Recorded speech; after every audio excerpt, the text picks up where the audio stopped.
Hello बच्चों, यहाँ पर अगली यूनिट जो हम लोग शुरू करने जा रहे हैं that is the unit number 4। और यूनिट नंबर 4 में मेनली हमें जो बेसिक आइडिया हैं डिजिटल इलेक्ट्रॉनिक्स के वो पढ़ने हैं। बिल्कुल फंडामेंटल आइडिया डिजिटल इलेक्ट्रॉनिक्स के। जैसे एक बेसिक आइडिया आपको डेवलप करना है कि डिजिटल इलेक्ट्रॉनिक्स अगर एक ब्रांच है तो उसका दूसरा पार्ट क्या है, जिसको हम एनालॉग इलेक्ट्रॉनिक्स कहते हैं, एनालॉग सिस्टम कहते हैं। फिर डिजिटल सिस्टम की अपनी उपयोगिताएं क्या हैं, डिजिटल सिस्टम एनालॉग सिस्टम से बेटर है तो क्यों बेटर है। उसके अलावा जो नंबर सिस्टम, अभी चूँकि आपके सिलेबस में बिल्कुल बेसिक सी बात कही गई है, नंबर सिस्टम आप लोगों ने सुना होगा बाइनरी नंबर सिस्टम होता है। एक जो हम नॉर्मल गणित में इस्तेमाल करते हैं इसको डेसिमल नंबर सिस्टम कहते हैं, जहाँ हम दशमलव की बात करते हैं। ऐसे ही बाइनरी नंबर सिस्टम भी होता है, ऐसे ही और हेक्साडेसिमल और ऑक्टल नंबर सिस्टम भी होते हैं। तो आपके सिलेबस में जो 3-4 नंबर सिस्टम दिए गए हैं, जैसे डेसिमल इज़ वेरी कॉमन, हम सब जानते हैं। बाइनरी जो आपको मुख्य रूप से सीखना है, इस तरह से ऑक्टल है, आपके पास हेक्साडेसिमल है। तो ये कुछ नंबर सिस्टम दिए गए हैं। फिर जब हमने नंबर सिस्टम देख लिया तो हम ऐसे इन नंबर सिस्टम को इम्प्लीमेंट कैसे करते हैं, कैसे हम अपने सर्किट को डिज़ाइन करने में, अपने डिजिटल सर्किट को डिज़ाइन करने में इसको इम्प्लीमेंट करते हैं। तो उसके लिए कुछ गेट्स हमने डिज़ाइन किए हैं। उन गेट्स की जो लॉजिक होती है उनको हम ट्रुथ टेबल से रिप्रेजेंट कर रहे हैं, तो वो हमारे पास एक हिस्सा होता है। फिर आगे जो ये सारे लॉजिक्स हैं, सारी जो ट्रुथ टेबल हैं, ये किस तरह की कॉम्प्लेक्स फंक्शन डिफाइन करते हैं, कॉम्प्लेक्स फंक्शन कैसे परफॉर्म करते हैं, जैसे बूलियन अलजेब्रा जिसको हम कहते हैं। तो कुछ अलजेब्रिक फंक्शंस में अर्थमेटिक आ गया, उनका सब्ट्रैक्शन आ गया, उनमें कैरी लेना, हासिल लेना, घटाना, ये सब कुछ चीज़ें हैं। तो ये सब बेसिक चीज़ें यहाँ पर हम लोग डिस्कस करेंगे। फिर आप सिलेबस में देखोगे कि कुछ इन डिजिटल सर्किट सिस्टम को इम्प्लीमेंट करने के लिए कुछ हम लोगों ने लॉजिक फैमिलीज़ बनाई हैं, जैसे TTL फैमिली है और इस तरह की और फैमिलीज़ हैं। उनके बारे में भी बहुत ब्रीफ में हम लोग बात करते हैं। और फिर कुछ फ़ैन आउट, फ़ैन इन, फ़ैन आउट, इस तरह से कुछ बेसिक टर्मिनोलॉजी को डिस्कस करना है। तो मुख्य रूप से आपके पास जो क्वेश्चन पूछे जाते हैं यहाँ पर वो होते हैं नंबर सिस्टम के ऊपर, वो बूलियन अलजेब्रा के ऊपर होते हैं, ट्रुथ टेबल के ऊपर होते हैं। तो ज़रा सा एक बात समझें कि एनालॉग और डिजिटल का मुख्य अंतर क्या है। देखो, जैसे आपने देखा होगा जब हम हमारे फ़ोन में ऐप होता है जिसमें कि हम लोग मौसम का हाल देखते हैं। ऐप है जिसके अंदर अलग अलग घंटों पर जो टेम्परेचर है उसका रीडिंग हमें मिल रही है। तो यहाँ पर कुछ इस तरह से है कि ये है हमारे घंटे हैं, जैसे सुबह से 7 से 8, 9, 10 इस तरह से, और इस तरह से लेकर के शाम को 5 बजे तक के हमने सारे डाटा नोट किया। और यहाँ टेम्परेचर है 10 डिग्री, 20 डिग्री, 30 डिग्री, 40, इस तरह से। तो अब कैसा होगा, आपका ग्राफ अगर मिलेगा, आपने कुछ ऐसा सेंसर सिस्टम लगा रखा है जो कि कंटिन्यूसली रीडिंग नोट कर रहा है। तो कंटिन्यूसली रीडिंग नोट करने का मतलब है वो हर मिनट, हर सेकेंड, जो सबसे कम टाइम की यूनिट रखी है उसमें उसने रीडिंग नोट करनी शुरू की और उसको प्लॉट करना शुरू किया। तो 7 बजे से 8 बजे के बीच में हर सेकेंड, और मान लो सेकेंड के हर 10वें हिस्से में रीडिंग नोट कर रहा है। तो आपको बहुत सारे कंटिन्यूस ग्राफ दिखाएगा, और उस कंटिन्यूस ग्राफ का असर ये होगा कि आपको इस तरह का एक कर्व दिखाई पड़ेगा। जो ग्राफ, टेम्परेचर का ग्राफ आपको दिखाई पड़ रहा है, ये बहुत सारे इनफाइनाइट नंबर ऑफ पॉइंट्स से मिलके बना हुआ ग्राफ है, इसलिए कंटिन्यूटी आपको शो हो रही है। तो इस तरह का जो डाटा है इसको हम एनालॉग डाटा कहेंगे। एनालॉग मतलब हमारे पास हर चीज़ कंटिन्यूअस तरीके से यहाँ पे मौजूद है। एक तो ये तरीका हो गया। एक तरीका ये हो सकता है कि मान लीजिए आपके पास एक सिस्टम है जो कि हर मिनट, हर सेकंड पे डाटा नहीं लेता है, वो हर आधे घंटे पे डाटा लेता है। तो उसने आधे घंटे या 10 मिनट जैसा भी आप सेट कर दें। तो मान लीजिए उसने एक डाटा लिया, उसने एक रीडिंग ली आपकी 7 बजे, तो 7 बजे रीडिंग मान लो 29 डिग्री था, तो 1 पॉइंट मिल गया। फिर 7:15 पर या 7:30 पर एक और रीडिंग ली, 8 बजे एक और रीडिंग ली, 8:30 पे एक और रीडिंग, 9 पे एक और रीडिंग। इस तरह से वो क्या कर रहा है, वो आपके पास इस तरह से अलग अलग रीडिंग्स को लेता हुआ आपको डाटा दे रहा है। तो अब आपके पास देखो यहाँ पर ये एक पर्टिकुलर रीडिंग है, ये एक पर्टिकुलर रीडिंग है, ये एक पर्टिकुलर रीडिंग है।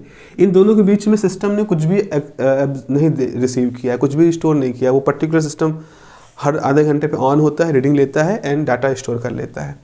तो इस तरह से आपके पास बहुत सारा डिस्क्रीट सा ये कुछ बिहेवियर यहाँ पर दिख रहे हो।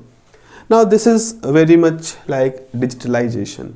इसको हम कह सकते हैं कि यहाँ हमने कुछ डिस्क्रीट डाटा इकट्ठा किया है और कुछ डिजिटलाइजेशन का एक पहला स्टेप जो है वो हमने एक तरह से कह सकते हैं यहाँ पर पूरा कर लिया है।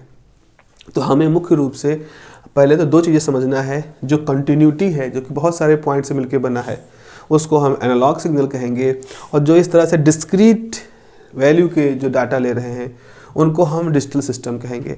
अब इसमें भी हम एक लिमिट लगा देंगे, इसमें एक लिमिट लगा देंगे, जैसे इसमें एक लिमिट लगा देंगे कि भाई जितने भी डाटा मिलेंगे उसमें एक रेंज के डाटा ये हैं और एक रेंज के डाटा ये हैं। तो हम जब डिस्क्रीट जो रीडिंग ले ली है उसमें हम दो लिमिट लगा देंगे।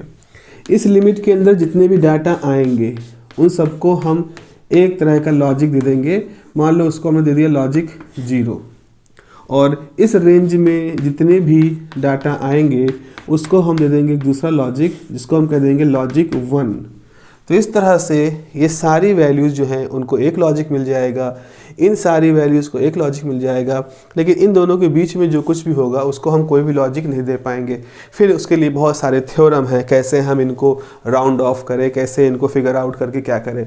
तो कुल मिलाकर के एनालॉग में और डिजिटलाइजेशन में हम ये देखते हैं कि डिजिटलाइजेशन में हम कुछ डिस्क्रीट किस्म के वैल्यूज़ को कंसिडर कर रहे हैं, एनालॉग में हम एक कॉन्टीन्यूअस वैल्यू कंसिडर कर रहे हैं। तो नॉर्मली जो हम लोग आम जीवन में काम करते हैं तो हम एनालॉग पे काम करते हैं, जैसे हम बोल रहे हैं तो कंटिन्यूअस वेव फॉर्म हो रही है, एनालॉग हो रहा है। लेकिन अगर आप किसी टेप रिकॉर्डर में, आप अपने मोबाइल फ़ोन के अंदर, आप अपने पेन ड्राइव में, अपने कंप्यूटर के हार्ड ड्राइव में जब कोई सॉन्ग स्टोर करते हैं तो वो सॉन्ग एनालॉग फॉर्म में नहीं स्टोर होता है, वो सॉन्ग स्टोर होता है डिजिटल फॉर्म में। तो डिजिटल फॉर्म की खासियत ये होती है कि उसको कॉम्पैक्ट करके बहुत थोड़ी सी जगह पर स्टोर किया जा सकता है।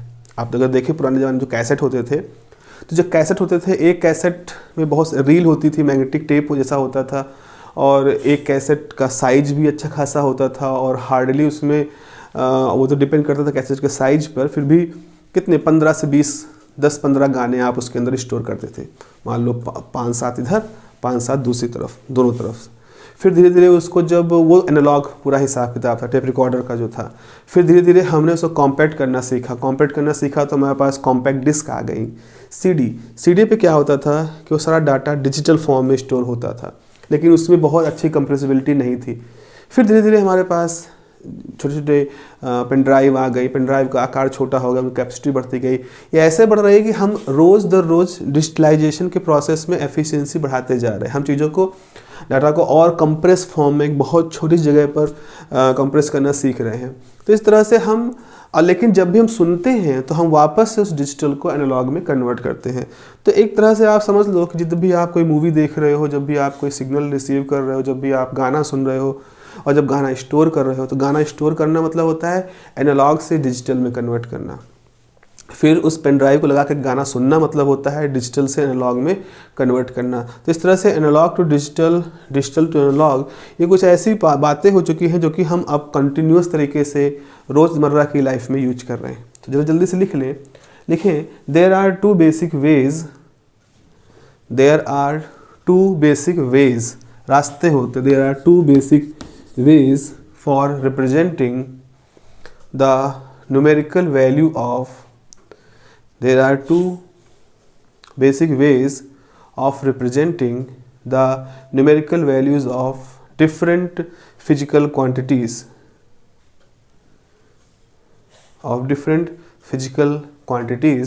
with which we are continuously dealing in our day-to-day life. Full stop. One way is called analog.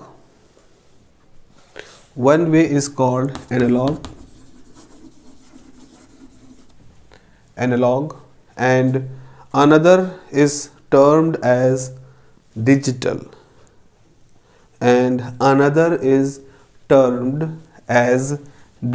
एक को हम एनालॉग कहते हैं और दूसरे को हम नाम दे रहे हैं digital. Analogue and digital. Full stop. अगले पैराग्राफ से लिखें, the analogue quantities have continuous values. The analog quantities have continuous values. For example, जैसा कि हम लोगों ने यही कहा है, for example, air temperature changes over a continuous range. For example, air temperature, हवा का तापमान अगर हम किसी तरह से नोट कर रहे हैं, air temperature changes over a continuous range of values. Changes over a continuous range of values. Full stop. During a given day, during a given day, the value of temperature during a given day, किसी दिन की बात करें, the given temperature never changes from say 40 degree centigrade to 41 degree centigrade, never changes from say 40 degree centigrade to 41 degree centigrade instantaneously. From say 40 degree centigrade to 41 degree centigrade instantaneously, एक साथ, मतलब झटके से नहीं होता है. Full stop. It takes on all the infinite values in between. It takes on all the infinite values in between. It takes on all the infinite values in between. Full stop. If we draw a plot between air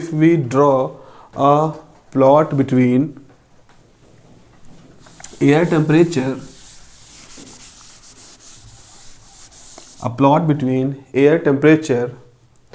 and time of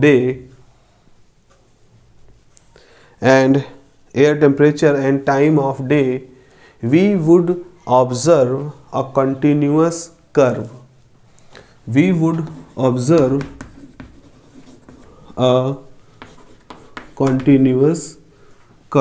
As shown in figure 1. तो यहाँ पर हम कुछ figure बना लेते हैं. ये 1 PM, ये AM है, यहाँ से AM है, और ये 2 PM इस तरह से. तो आपके पास जो ग्राफ होगा वो कुछ मान लो ऐसे होगा. दोपहर में इस तरह से तापमान बढ़ गया, तो इस तरह से ये हमारा फिगर नंबर 1 है. This is figure number 1. ये कंटिन्यूअस कर्व को दिखा रहा है. लेकिन अगर हम टेम्परेचर की रीडिंग इस तरह से ले रहे हैं कि हम एक पर्टिकुलर इंस्टेंट ऑफ टाइम पर ही केवल अपनी रीडिंग को देखते हैं और फिर अगले गिवन टाइम पर देखेंगे, हमारे पास इस तरह कंटिन्यूअस कर्व नहीं मिलेगा. क्योंकि कंटिन्यूअस कर्व को बनाने के लिए बहुत सारे पॉइंट की आवश्यकता होगी.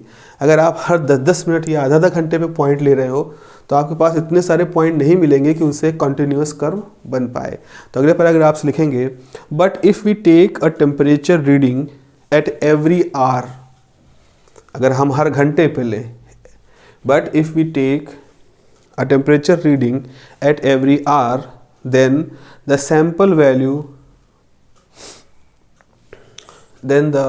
सैम्पल वैल्यूज़ जो कि मिलेंगी, जो टेम्परेचर की वैल्यू आएंगी, then the sample values will never represent a continuous curve. Then the sample values will never represent a continuous curve. Full stop. In this case we will get discrete readings of air temperature with respect to daytime as shown in figure 2. अब हम इसको figure number 2 से दिखा सकते हैं. ऐसे एक बार ये रीडिंग लिया, फिर एक बार ये रीडिंग आ गई, फिर एक बार ये रीडिंग आ गई, फिर इस तरह से. तो आप देख रहे हो आपके पास जो डाटा है वो एक डिस्क्रीट फॉर्म में आ रहा है अगर आप हर घंटे इस तरह से रीडिंग को ले रहे हो. तो ये डाटा है. This points are the data. ये जो डॉटेड लाइन वो तो हमने ये दिखाने के लिए कि ये किस किस टाइम पर है, बट इस तरह से आपको डाटा मिलना शुरू हो जाएगा।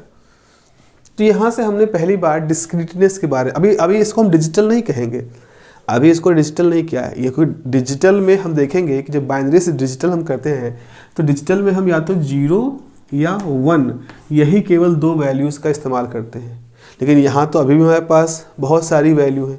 फिर इनको हम डिजिटलाइज करेंगे और इसको हम डिजिटलाइज करने के लिए एक तरह से डिजिटल कन्वर्टर का इस्तेमाल करेंगे। तो फिगर 2 कम से कम इतना है कि इस तरह से फिगर 2 की सहायता से हम कुछ सैंपल लेकर के फिर उसको अगले स्टेप में यानी डिजिटल करने के स्टेप की तरफ हम जा सकते हैं।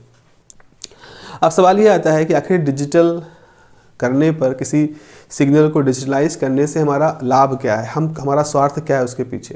तो कुछ एडवांटेजेस हैं डिजिटल सिस्टम को बनाने में, वो आप लिख लीजिए। तो यहाँ पे हेडिंग लिखोगे digital system, advantages of digital system, advantages of digital system. इसमें पहला पॉइंट लिखो, digital data can be processed, digital data can be processed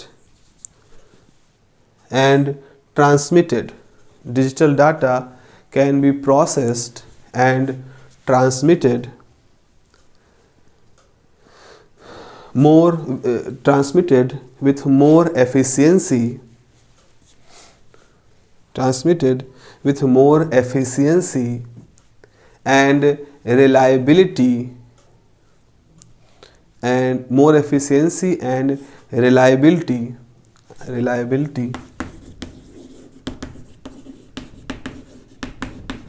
than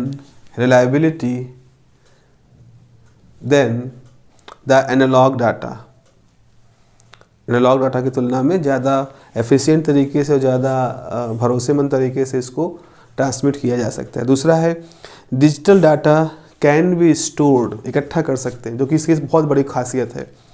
digital data can be stored more compactly, compact तरीके से, मोर compactly and reproduced, क्या लिखा है, can be stored more compactly and reproduce with great accuracy and clarity, and reproduce with great accuracy and clarity in comparison to analog data, in comparison to analog data। तो होता क्या है कि जब आप डाटा को डिजिटल फॉर्म में store करते हो तो बहुत थोड़ी सी जगह पर वो स्टोर हो जाता है। तो जो स्टोरिंग डिवाइस होती है, जैसे हमारी मोबाइल फ़ोन की जो मेमोरी है कितनी छोटी सी होती है, उसमें कितना सारा डाटा स्टोर हो जाता है। तो वो जो चीज़ें हैं ये इसकी सबसे ख़ास बात इसको बनाती है डिजिटलाइजेशन को। आप कम जगह पर स्टोर कर सकते हो और स्टोर करने के साथ साथ जब आप डाटा को फिर से इस्तेमाल करना चाहते हो तो जो एक्यूरेसी होती है वो उसमें कोई ना के बराबर चेंज आता है। मतलब जिस फॉर्म में आपने उसको स्टोर किया था, लंबे समय तक स्टोर रखा और जब उसको रिप्रोड्यूस करना चाहा देन आप बहुत अच्छी एक्यूरेसी के साथ उसको रिप्रोड्यूस भी कर ले जाते हो। चाहे आपके फ़ोटोग्राफ हो, चाहे आपका सॉन्ग, जो भी डाटा है वो स्टोर और फिर रिप्रोड्यूस, ये बहुत एक्यूरेसी के साथ हो सकता है in comparison to analog, analog की तुलना में ये बहुत ही एक्यूरेट होता है। तीसरा लिखोगे, the noise does not affect digital data nearly, noise does not affect, noise, अब ये नॉइज़ क्या होते हैं, कुछ तरह के अनवांटेड फ्लक्चुएशंस होते हैं जो कि एनालॉग में अच्छा खासा असर रखते हैं, लेकिन डिजिटलाइजेशन में चूँकि हम सैम्पलिंग करते चले जाते हैं तो हमें बहुत ज़्यादा इसका असर होता हुआ दिखाई नहीं पड़ता है। तो ये लिखा है, noise does not affect digital data whereas the analog data whereas the analog data changes due to presence of noise, changes in sense उसका जो एक्यूरेसी होती है, उसका जो शेप होता है उस पर इसका असर पड़ जाता है। Changes due to the presence of noise. तो इस तरह से हम डिजिटलाइजेशन को, डिजिटल सिस्टम को क्यों पढ़ रहे हैं? बिकॉज हम एक ऐसी टेक्नोलॉजी को पढ़ रहे हैं जिस टेक्नोलॉजी ने डाटा स्टोरेज, डाटा को रिप्रोडक्शन करना, डाटा को एफिशिएंट तरीके से ट्रांसमिट करना, ये सारा खूबियाँ इसके अंदर होती हैं।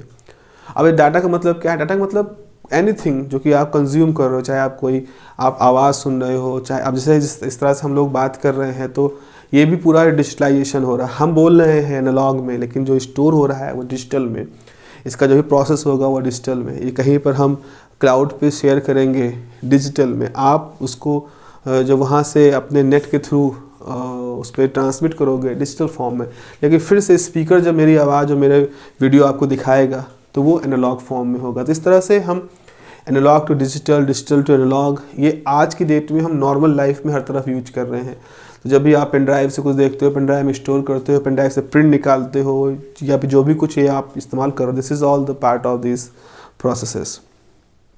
अब हमारे पास ऐसा करने के लिए कुछ सिस्टम है, जैसे सिस्टम है एनालॉग से डिजिटल को करने के लिए। तो हमारे पास सिस्टम है A to D and D to A, यानी कि एनालॉग टू डिजिटल कन्वर्टर और डिजिटल टू एनालॉग कन्वर्टर। इसका एक जो सबसे नज़दीकी, जो सबसे अच्छा एग्जाम्पल आपने देखा है उसमें होता है कॉम्पैक्ट डिस्क। तो होता क्या है, इसे एक डिस्क होती है CD जिसको हम कहते हैं। तो CD प्लेयर जो होता है, वो CD प्लेयर के अंदर एक डिस्क नाचती है और इसके ऊपर एक लेज़र सेंसर लगा होता है, छोटा सा लेज़र सेंसर होता है। जो डिस्क होती है इसके ऊपर बहुत महीन से ग्रूव बने होते हैं, ऊबड़ खाबड़ सा होता है, जिसकी वजह से क्या होता है कि जो डाटा होता है वो उस ग्रूव पे जब चलता है लेज़र, तो वो उस ग्रूव को ऑब्जर्व करता है और उसको 101001 इस तरह के फॉर्म में कन्वर्ट कर देता है। तो CD के ऊपर जो ग्रूव होते हैं, ग्रूव मतलब जो उभार होते हैं, उनको ये लेज़र का जो सेंसर होता है वो ऑब्ज़र्व करता है, और ऑब्ज़र्व करके वो उसको 0101 के फॉर्म में कर देता है। फिर क्या होता है, ये जो डिजिटल फॉर्म गया है, ये जो डिजिटल सिग्नल है, ये किस में जाता है? Digital to AC, digital to DAC, digital to AC converter में। मतलब DAC का मतलब होता है डिजिटल टू एनालॉग कन्वर्टर में। जैसे डिजिटल टू एनालॉग कन्वर्टर में होता है, डिजिटल सिग्नल जाता है और एनालॉग सिग्नल इसमें से बाहर निकलता है, तो वो डिजिटल को एनालॉग में कन्वर्ट कर देता है। फिर वो चीज़ जो होती है वो स्पीकर पर जाती है और स्पीकर से हमें गाना सुनाई पड़ता है। तो इस प्रकार से हमारा जो CD प्लेयर होता है, अगर CD प्लेयर को चला रहे हो और आप उससे गाना सुन रहे हो, तो वहाँ पर डिजिटल फॉर्म में गाना स्टोर है CD के ऊपर, वो लेज़र सेंसर के थ्रू पढ़ा जाता है, समझा जाता है, फिर डिजिटल फॉर्म में कन्वर्ट होकर के वो DAC में जाता है, डिजिटल टू एनालॉग कन्वर्टर में। डिजिटल टू एनालॉग कन्वर्टर उस डिजिटल सिग्नल को एनालॉग में कन्वर्ट करता है। वो एनालॉग जो होता है सिग्नल, वो एक करंट के फॉर्म में इस स्पीकर के ऊपर जाता है और फिर हमें गाना सुनाई पड़ता है। तो ये एक सिंपल सा एग्जाम्पल है जो आप DAC है, मतलब डिजिटल टू एनालॉग। इसका उल्टा, जैसे आप किसी CD प्लेयर पर अपना गाना रिकॉर्ड कर रहे हो, आप मोबाइल पे अपनी आवाज़ रिकॉर्ड कर रहे हो, एक वॉइस के फॉर्म में रिकॉर्ड कर दिया, उसको व्हाट्सएप के थ्रू या मेल के थ्रू भेज रहे हो, तो यहाँ पर क्या हो रहा है, आपकी जो आवाज़ वो एनालॉग है और वो उसके अंदर डिजिटल फॉर्म में स्टोर हो रही है। स्टोर करने के तरीके अलग अलग हैं। अब यहाँ पर लेज़र वगैरह का यूज होता है, मोबाइल फ़ोन में कहाँ लेज़र होता है, वहाँ दूसरे तरीक़ों से यूज होता है। तो यहाँ पे लिखोगे, हेडिंग लिखो, a system for analog to digital, a system for analog to digital, analog to digital and digital to analog and digital to analog converter, a system of analog to digital and digital to analog converter। हम एक ऐसे system के बारे में, simple system के बारे में पढ़ लेते हैं। तो यहाँ पे लिखोगे a compact disc player, a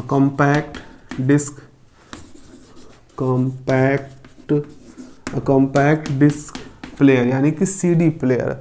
a compact disc player या CD player is an example of a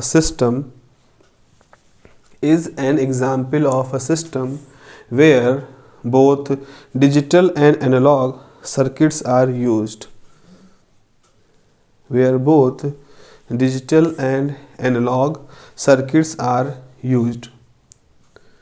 Full stop.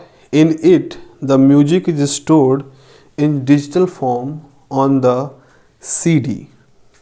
In it, the music is stored in digital form on CD. Full stop. A laser diode is an optical system. A laser diode is an optical system that picks up, मतलब वहाँ से identify कर लेता है, that picks up the digital data from the rotating disk, that picks up the digital data from the rotating disk and transfer it to the digital to analog converter, and transfer it to the digital to analog converter. Full stop. The digital to analog converter, bracket लिख देना DAC, the digital to analog converter changes the data into an analog signal. The digital to analog converter changes the data into an analog signal. And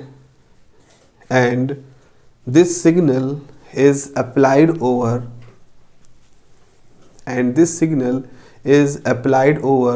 the speaker to get the original sound. After proper amplification stages. After the proper amplification stages. Full stop. This is represented in following figure. तो यहाँ हमारी CD है, ये हमारा system है, यहाँ हमारा laser system है। इसने क्या किया? इसने ये किया कि इसने डाटा को डिजिटल फॉर्म में स्टोर करके, मतलब डिजिटल फॉर्म में कन्वर्ट किया, 10101110 ऐसे करके फिर कहाँ पहुँचा? ये पहुँचा DAC में, डिजिटल टू एनालॉग। अब इसने क्या किया? एनालॉग सिग्नल में कन्वर्ट कर दिया, लेकिन हो सकता है सिग्नल प्रॉपर ना हो, मतलब सिग्नल की उतनी स्ट्रेंथ ना हो, उतनी पावर ना हो, तो हम इसको एम्पलीफायर पर, एनालॉग एम्पलीफायर पर भेजते हैं। एनालॉग एम्पलीफायर सिग्नल को एम्पलीफाई कर देता है। मान लो यहाँ सिग्नल इस तरह से है, इस सिग्नल को इसने एम्पलीफाई कर दिया और फिर ये हमारा अप्लाई हो जाता है इस स्पीकर पर। तो ये हमारा क्या है? एम्पलीफाइड सिग्नल है। ये हमारा एम्पलीफाइड सिग्नल है और ये हमारा स्पीकर है, या जो भी आप आउटपुट ले रहे हो वो है। तो इस तरह से CD पर जो गाना स्टोर है डिजिटल फॉर्म में, वो इस तरह से होते हुए स्पीकर तक पहुंचता है। इसका उल्टा अगर सोचो, अगर आप इसके ऊपर रिकॉर्डिंग करना चाह रहे हो, तो अगर CD पे रिकॉर्डिंग करना चाहते हो तो आपके पास एक माइक है मान लो। अब इस माइक में आपने जब बोला तो इसके अंदर बोलने पर सिग्नल आया, वो सिग्नल किस में कन्वर्ट हुआ? एनालॉग टू डिजिटल कन्वर्टर में। फिर वो एनालॉग टू डिजिटल कन्वर्टर क्या होता है? उस सिग्नल को डिजिटल फॉर्म में कन्वर्ट कर देता है। अब ये जो होता है ये सेंसर के ऊपर जाता है, उसमें एक राइटर लगा होता है, वो भी लेज़र होता है। तो वो जैसे ही सिग्नल जाता है उस हिसाब से वो जो राइटर होता है उसमें लेज़र रे निकलती है और उस CD प्लेयर के ऊपर वो ऐसे ग्रूव्स बनाना शुरू कर देती है। तो एक लेज़र की बीम जो राइट कर रही है उस पर ग्रूव बनाती है, दूसरी लेज़र की बीम जो उसके ऊपर लिखी हुई चीज़ें हैं राइट हैं उनको केवल वो सेंस करती है। ऑब्वियस बात, उनकी इंटेंसिटी का वेरिएशन होता है कुछ, लेकिन हम उतना डिटेल में ना जाएं। हम इतना समझें कि जब हम इस CD प्लेयर पर कुछ रिकॉर्ड कर रहे होते हैं तो उस दौरान हम एनालॉग टू डिजिटल यूज कर रहे हैं, और जब हम इससे कुछ निकाल रहे हैं, इसको आवाज़ के रूप में कन्वर्ट कर रहे हैं, तो हम वहाँ पर डिजिटल टू एनालॉग कर रहे हैं। तो इसको रहने दें, ये समझने के लेवल पर रखें, बट दिस इज़ द जो हम लोग डिस्कस किया है। तो अगले पैराग्राफ पे लिख लो कि the recording of music, the recording of voice, the recording of music और voice on the CD is a reverse process, and it is completed by the use of analog to digital converter. Completed by the use of analog to digital converter. तो अब इसमें आगे हम लोग पढ़ेंगे binary digits and logic levels. Binary digits and logic levels. इससे पहले मैंने आपको बताया था, जिसमें कि इससे पहले जब लोग बात कर रहे थे यही कह रहे थे कि हम एनालॉग फॉर्म में या तो सिग्नल पाते हैं या हम उसको डिस्क्रीट फॉर्म में देख सकते हैं। तो क्या ऐसा हो सकता है कि सिग्नल हमारे पास एनालॉग फॉर्म में हो और हम उसको डिस्क्रीट फॉर्म में कन्वर्ट कर लें? तो इसका तरीका है, इसी प्रक्रिया को ही डिजिटलाइजेशन कहते हैं, यानी कि जो चीज़ें एनालॉग फॉर्म में हैं उसको डिजिटल फॉर्म में कन्वर्ट कर लेना, या एक तरह से कह दो एनालॉग टू डिजिटल कन्वर्टर के बारे में हम लोग बात करना शुरू कर रहे हैं। उसकी बेसिक प्रिंसिपल क्या होता है उसके बारे में बात कर रहे हैं। तो होता क्या है कि जैसे मान लीजिए हम एक लॉजिक लेवल जब बनाते हैं तो इस तरह से एक स्केल बना देते हैं। जैसे ये है आपका वी एच का मैक्सिमम और ये है वी एच का मिनिमम, वी हाई वोल्टेज का मैक्सिमम, हाई वोल्टेज का मिनिमम। ऐसे ही यहाँ पर हम कह सकते हैं वी लो का मैक्सिमम और वी लो का मिनिमम। अभी क्या है अभी हम लोग बात करेंगे। तो इसकी रेंज हमने डिसाइड कर दी, तो ये जो पूरी रेंज है इसकी डिसाइड कर दी, और जो ये रेंज है ये 0 को बिलोंग कर रहा है, ये जो रेंज है ये 1 को बिलोंग कर रही है। तो और इन दोनों के बीच का जो हिस्सा है वो अनएक्सेप्टेड है, अनएक्सेप्टेड। तो ये अनएक्सेप्टेड लॉजिक को बिलोंग कर रहा है। तो इस तरह से हम एक लॉजिक्स का एक डायग्राम बना रहे हैं जहां हमने एक रेंज को 0 और एक रेंज को 1 डिफाइन किया, उन दोनों के बीच की चीज़ को अनएक्सेप्टेबल कहा गया है। अब ये है क्या चीज़, जरा इसको लिखिए। लिखते लिखते आप इसको काफ़ी हद तक समझ जाओगे। लिखो इसके बारे में। Digital electronics involves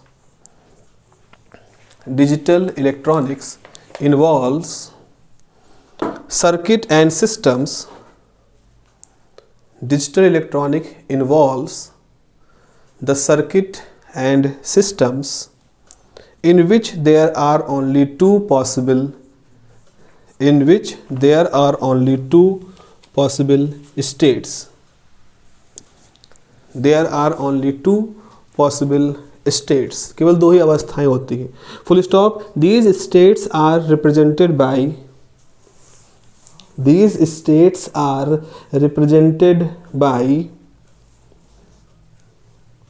two different voltage levels. Are represented by two different voltage levels. Known as high voltage and low voltage levels. Known as high voltage and low voltage levels. Break and लिख दो VH and VL.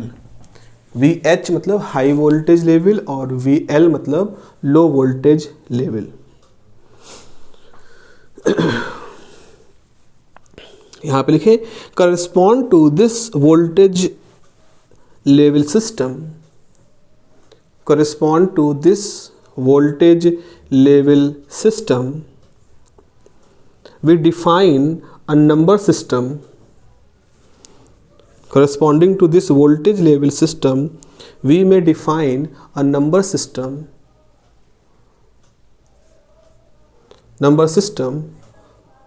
known as binary. Define a number system known as binary where only two digits are possible. दो अंक ही possible होते हैं। where only two digits are possible, that is 0 and 1. where only two digits are possible, 0 and 1. Full stop. The 0 and 1 are called binary digit or bit.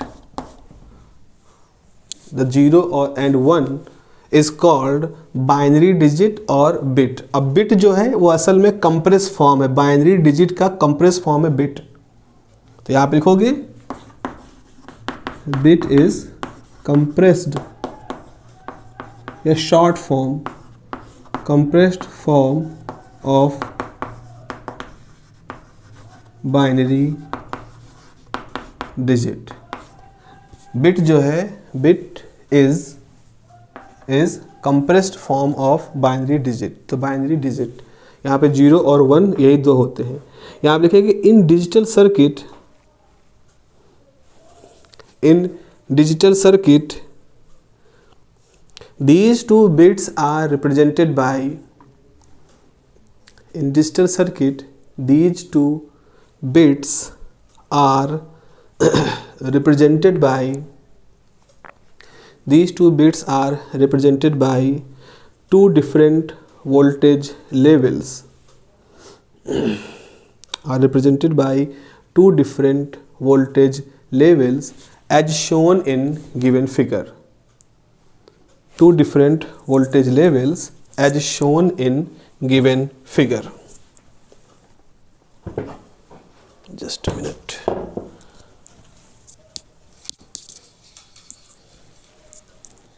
ठीक है, इस figure को आपने यहाँ पर बना लिया। तो यहाँ पर देखो, यहाँ पर ऐसा कुछ होने वाला है, जैसे मान लो हमारे पास कोई सिग्नल है और वो सिग्नल है मान लो वेरी कर रहा है। जस्ट अ मिनट, सपोज हमारे पास कोई सिग्नल है, डस्टर कहाँ गया, इसको हम साफ कर दें, और कोई सिग्नल है वो इस तरह से वेरी कर रहा है। कुछ सिग्नल था ऐसे करके इस तरह से वेरी कर रहा है सपोज। तो आपने अभी इसको बनाइएगा नहीं, जो समझने के लिए है। तो एक सिग्नल का वेरिएशन कुछ इस तरह से था। जब सपोज मान लीजिए कि यहाँ पे भी ऐसा था, ऐसे करके यूँ हुआ है, ऐसे करके यूँ हुआ है।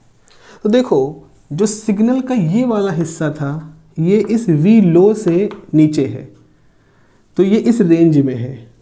तो जब हम डिजिटलाइजेशन करेंगे तो इस जगह को हम 0 नाम दे देंगे। ये वाला हिस्सा वी एच की मिनिमम से ऊपर है, तो इस लोकेशन को हम 1 नाम दे देंगे। ऐसे ही ये हिस्सा जो है ये फिर 0 में आ गया, तो 0 दे दोगे। ये जो हिस्सा है ये देखो वी एच से जस्ट टच करके जा रहा है, इसको 1 दे देंगे।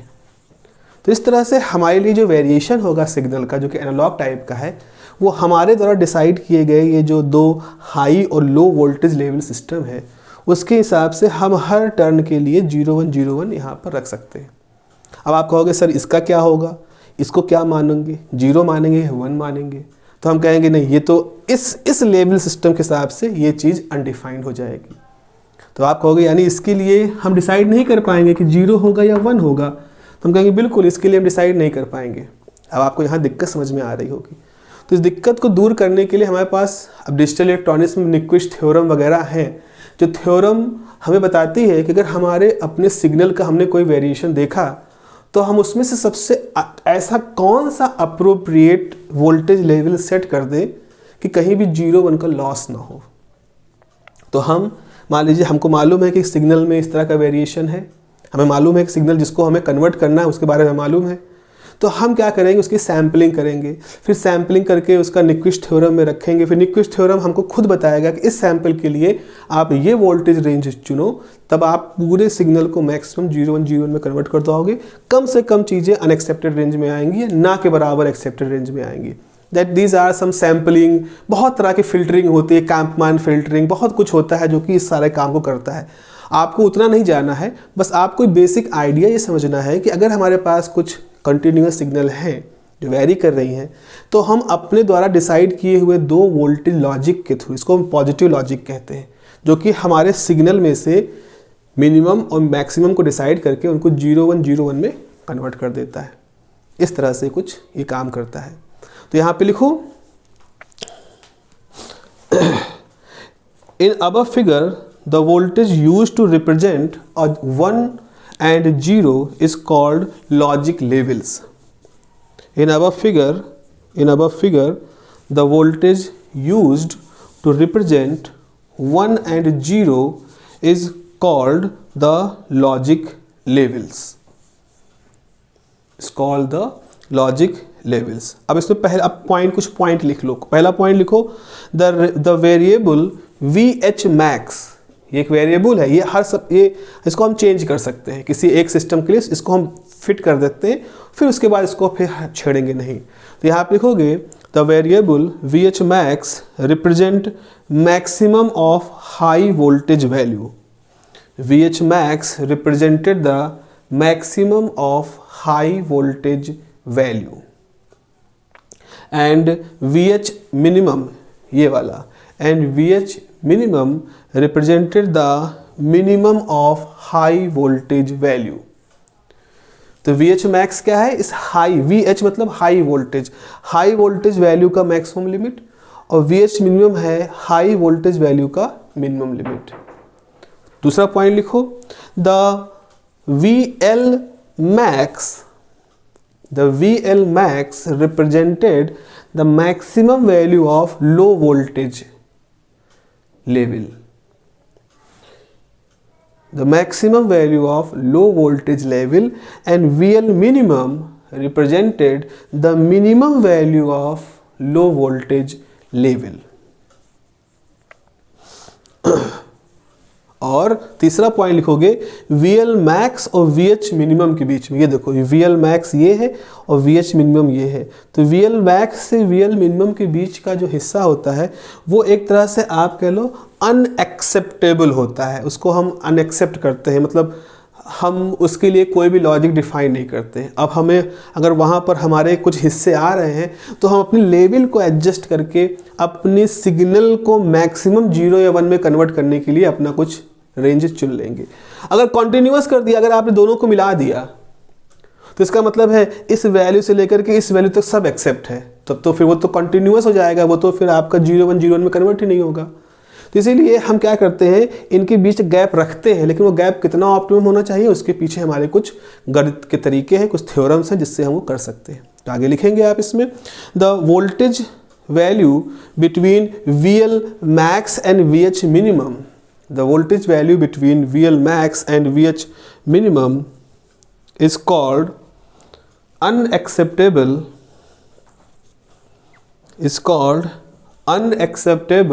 limit for a given system. Unacceptable limit for a given system. अब एक एग्जाम्पल के तौर पे हम देखते हैं. जनरली हम लोगों ने मैंने आपको बताया है पिछले यूनिट में, CMOS complementary metal oxide semiconductor system होता है, जिसमें हमारे पास N चैनल MOSFET और P चैनल MOSFET दोनों एक साथ जोड़े जाते हैं. और CMOS का मुख्य रूप से काम होता है यही करना, डिजिटलाइजेशन करना, उसको 0 1 लॉजिक को सेट करना, ऐसे वोल्टेज वैल्यू को सेट करना कि हम किसी एनालॉग सिग्नल को उसमें भेजें और वो उसके लिए 0 1 में ऑन ऑफ हो करके हमें सिग्नल प्रोड्यूस करे. जरा समझो इसको लॉजिक क्यों कहते हैं. थोड़ी देर के लिए सोचो, बहुत पहले क्या होता था, मतलब बहुत पहले की बात करें कि हम मतलब जब इस तरह के संचार व्यवस्थाएं नहीं थी, तो लोग क्या करते थे, जैसे कि एक किला है, सोचो एक नगर है, नगर को चारों तरफ से किले बने हैं, किले की दूर दूर तक अब किला है, उसके बाहर एक मीनार बनी है, उसके आगे मीनार बनी है. तो क्या होता था, लोग खतरे का संदेश देने के लिए क्या करते थे, जैसे सबसे आगे मीनार है, उसके आगे मैदान है और लोगों को दिखा कि सामने से दुश्मन की सेना आ रही है. तो जो सबसे पहले मीनार का आदमी होता था वो क्या करता था, वो तुरंत, उसके पास एक खास तरह का बारूद या कुछ होता था, वो सब उठा करके जो मसाल जला करती थी उसमें झोंक देता था. द मोमेंट वो पाउडर उस मसाल में झोंकते थे तो उस पाउडर की वजह से मसाल का रंग लाल या हरा हो जाता, जैसा भी उनके संकेत रहे हों. जैसे उसकी मसाल हरी होती तो जो उससे पीछे वाले किले के लोग होते थे वो तुरंत जान जाते थे कि यहाँ पर कुछ खतरा है, तो वो अपनी मसाल को हला या लाल कर देते. इस तरह से संदेश बिना कहे रंगों के माध्यम से आगे फैलता जाता था और सबको खतरे का आभास होता जाता था और सब अपनी तैयारियां कर लेते थे.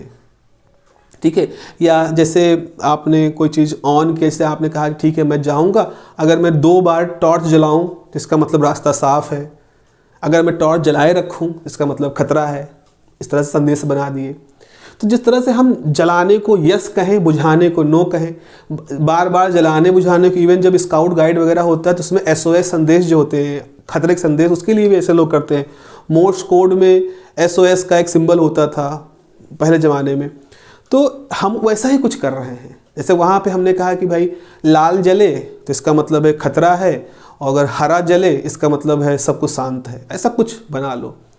तो जैसे हमने रंगों के बारे में आपसे कह दिया कि इस रंग का मतलब ये खतरा है, जैसे लाल लाइट का मतलब है रुक जाओ, हरे का मतलब चलो, पीले का मतलब तैयार हो। तो ये हमने लॉजिक आपको सिखा दिए, ये हमने बनाए हैं ना। कल को मान लो कोई उल्टा कर देता, ये भी हो सकता था कि जैसे कचड़े की पेटी का रंग लोगों ने डिसाइड कर दिया कि हरे का ये मतलब है, नीले का ये मतलब है।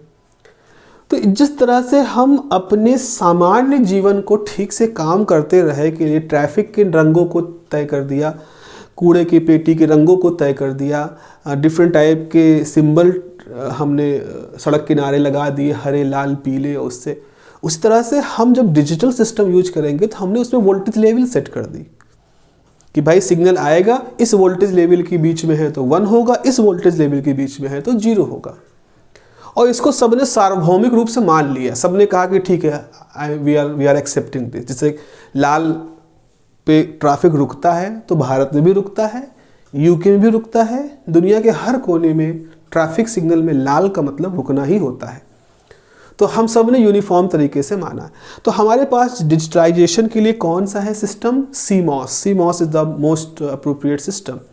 तो CMOS सिस्टम में क्या होता है, जो हाई वोल्टेज रेंज होती है वो मोटे मोटे तौर पर 2 से लेकर के मतलब 2 वोल्ट से लेकर के 3.3 वोल्ट तक होती है।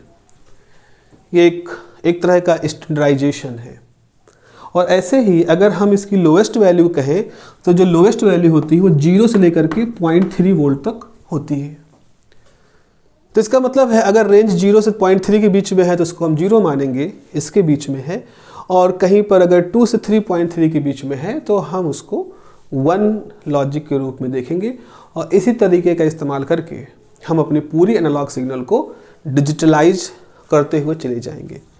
बीच में कुछ हिस्से कटेंगे तो एक्स्ट्रापोलेट करके या न्यक्विस्ट थ्योरम के द्वारा उसको फिलर करके हम उसको पूरा कर देंगे। तो ये हमारे पास तरीका होता है। तो आप लिखो आखिरी पॉइंट में, for CMOS circuit the high value range from 2 volt to 3.3 volt. For CMOS circuit the high value range from 2 volt to 3.3 volt and low value range from 0 to and low value range from 0 to 0.8, sorry इसको ठीक कर लो, 0 to 0.8 volt and low value range from 0 to 0.8 volt।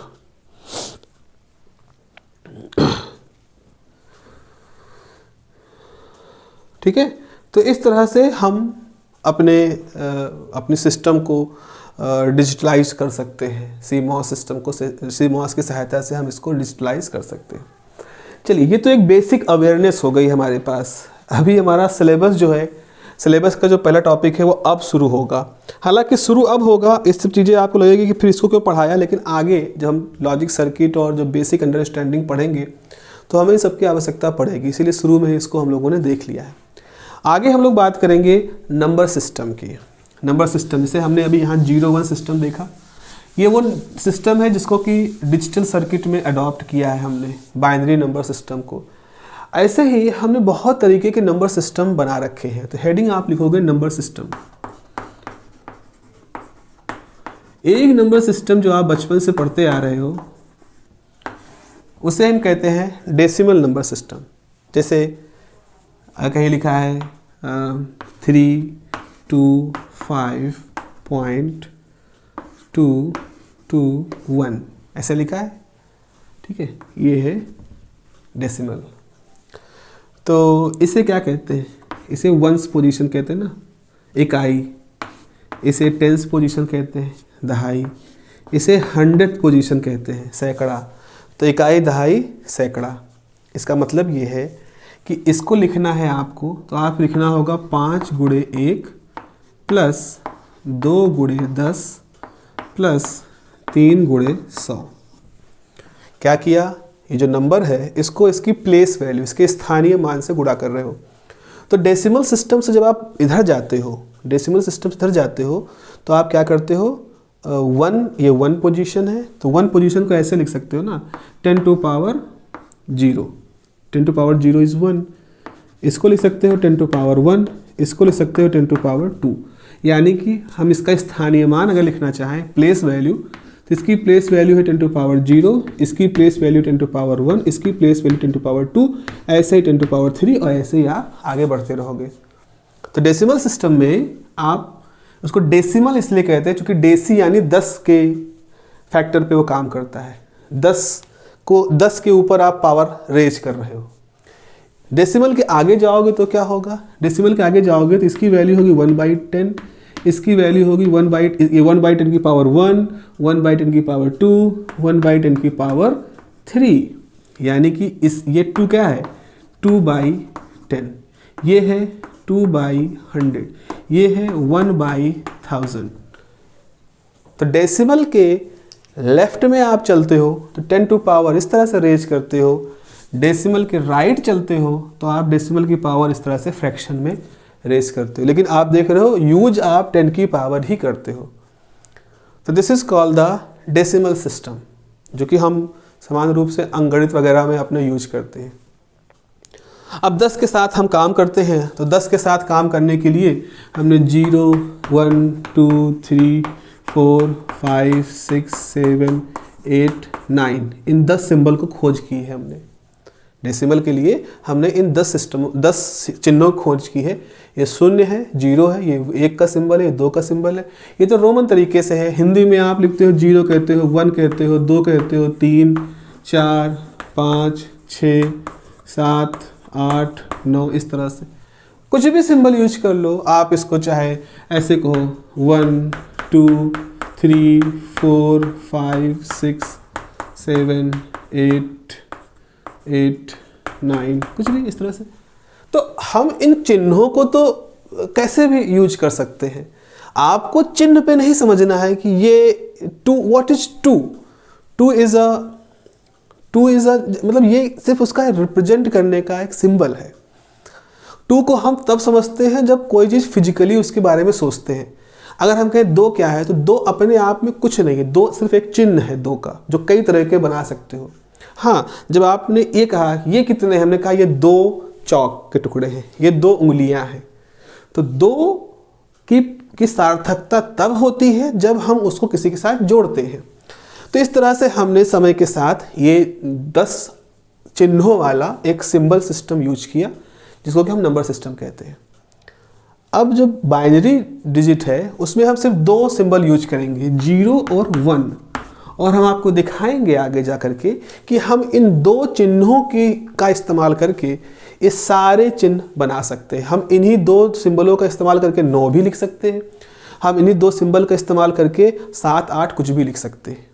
Computer जो होता है वो इसको ज़्यादा अच्छे समझता है, क्योंकि यहाँ पर कम 2 ही अंकों से हम सब कुछ लिख पा रहे होंगे। तो ये जो नंबर सिस्टम हम लोग अपने अंकगणित में यूज करते हैं, इसको डेसिमल नंबर सिस्टम कहते हैं।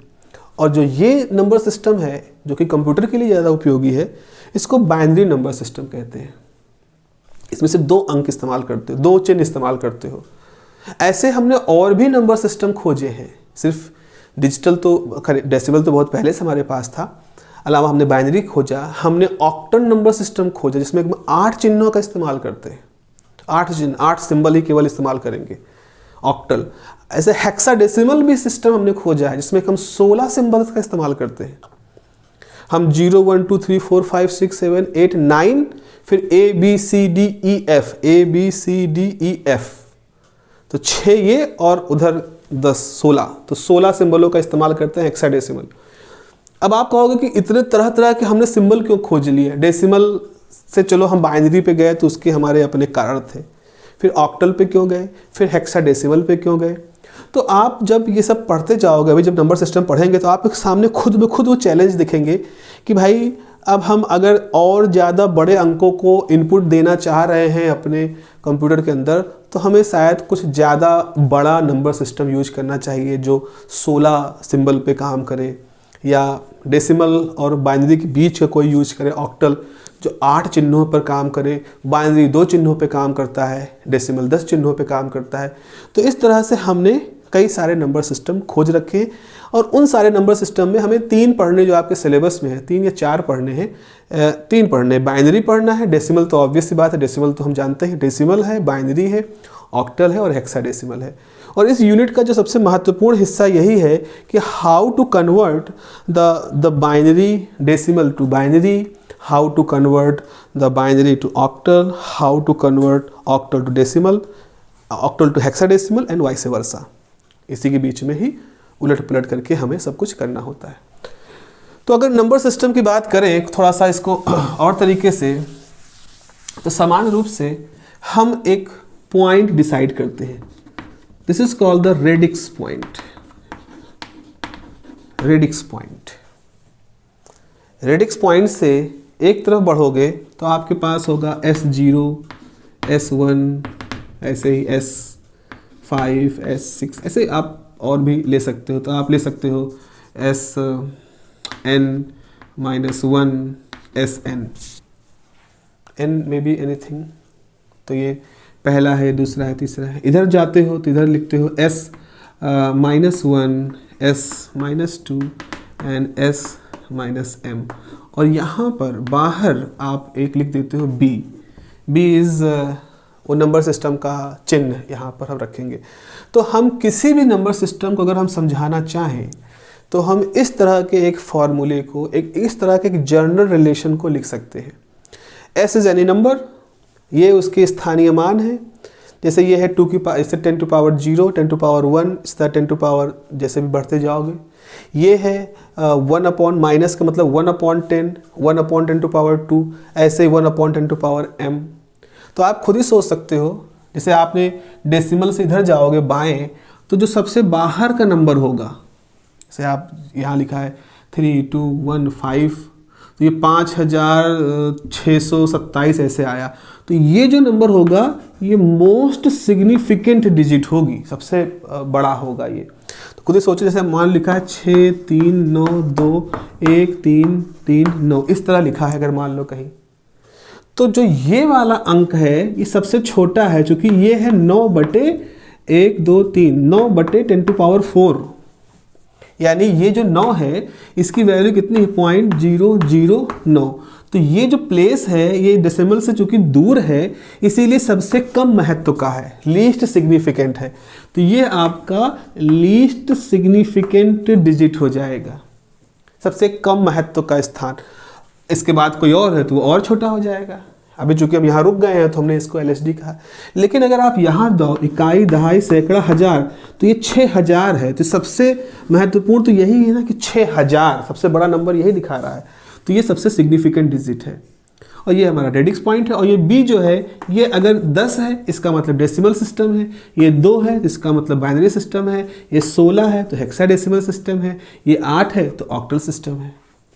तो B हमारा उस बेस को दिखा रहा है।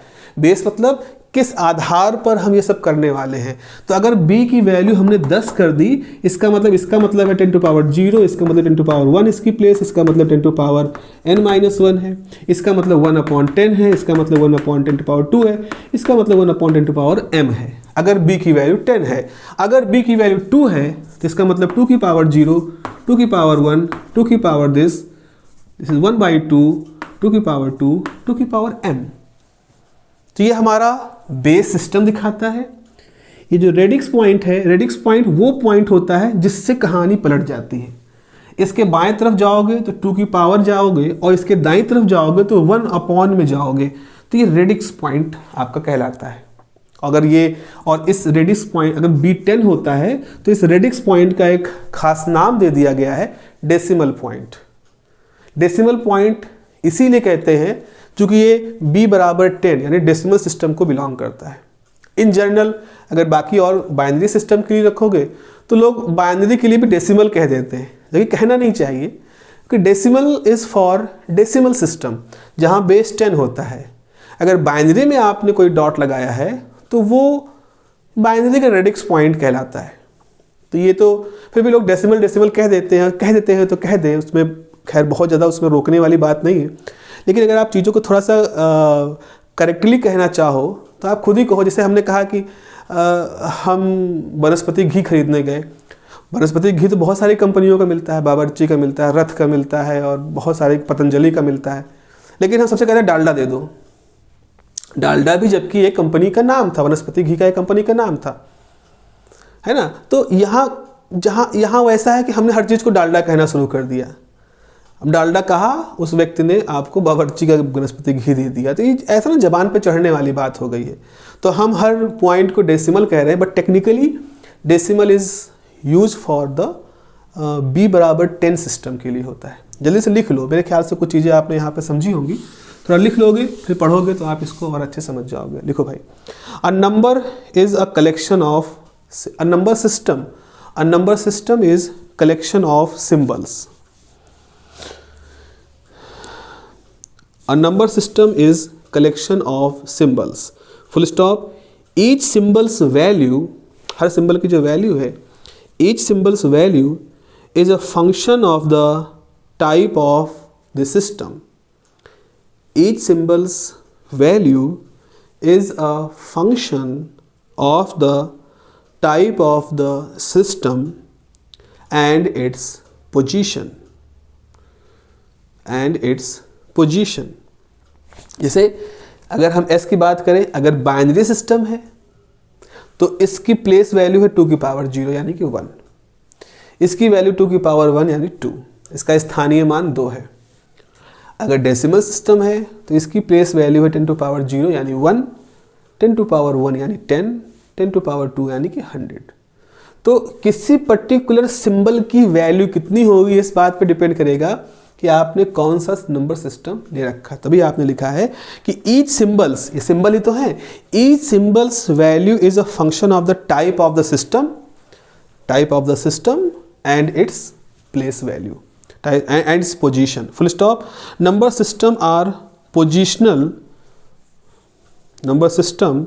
Some number systems are positional because the value of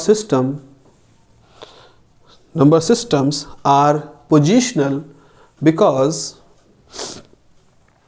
the value of a system depends upon its position. मतलब क्या है? मतलब ये है कि अगर हम कहें 5, सिर्फ 5 क्या रिप्रेजेंट करता है, तो अगर हम कहें ये 5 उंगलियां रिप्रेजेंट करता है, ये 5 हैं, तो यानी हमने ये मान लिया कि हम 5 इकाई की बात कर रहे हैं। अगर हमसे कोई कहे 5 दहाई क्या रिप्रेजेंट करता है, तो हम जेब से 50 के नोट निकाल दिखा देंगे, ये है 5 दहाई, मतलब 5 गुणे 10, 5 50। तो कोई सिंबल क्या रिप्रेजेंट करता है ये उसकी पोजीशन वैल्यू पे डिपेंड करता है। सो आप कहोगे आई हैव 5, तो हम कहेंगे क्या 5? I have 5000 rupee. नाउ इसका मतलब अलग है। आई हैव 5 लाख रुपी, इसका मतलब अलग है। तो आप 5 तो यूज कर रहे हो, लेकिन 5 के बाद जो संख्या है ना उसको बता करके आप उसकी पोजिशनल वैल्यू बता रहे हो। तो वही लिखा है कि जो नंबर सिस्टम होते हैं that is they are the positional होते हैं, बिकॉज वो पोजीशन पे डिपेंड करते हैं। तो यहाँ पे लिखोगे a general number system is represented as a general number system is represented as this. This is B is represented as this. यहाँ पर ये वाला जो हिस्सा है this is the integer part, और जो ये वाला हिस्सा है that is the fractional part, और जो b है ये आपका बेस कहलाता है, या इसी को हम रेडिक्स कहते हैं। बेस कह लो या रेडिक्स कह लो। तो यहाँ पर हमारे पास S0, S1, Sn-1 n है, उधर S1, S2 और इस तरह से आगे वैल्यूज है। तो यहाँ पे लिखोगे, अब यहाँ जो जितना लिखा है उसका मतलब लिखो। हेयर B इज बेस या रेडिक्स। B क्या रिप्रेजेंट करा, लिख देना इसे। इसके लिखने के बाद B इज द बेस और radix of the number system, base और radix of the number system. N is the, N क्या है, number of digits in the, number of symbol, digit तो एक अलग चीज होगी, number of symbol in integer part. M क्या है, number of symbol in the fractional part, number of system, number of symbol in the fractional part। अब ये जो होगा Sn, Sn जो होगा, it is called the most significant digit, most significant digit MSD। और SM जो है, SM minus M is minus क्या है, एक डैश लगा देते हैं हम लोग। This is the least significant digit, this is the least significant,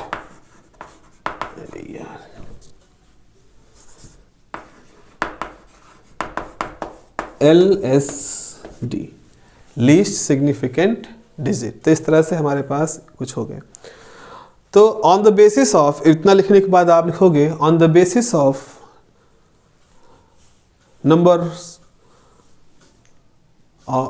comma symbol and radix,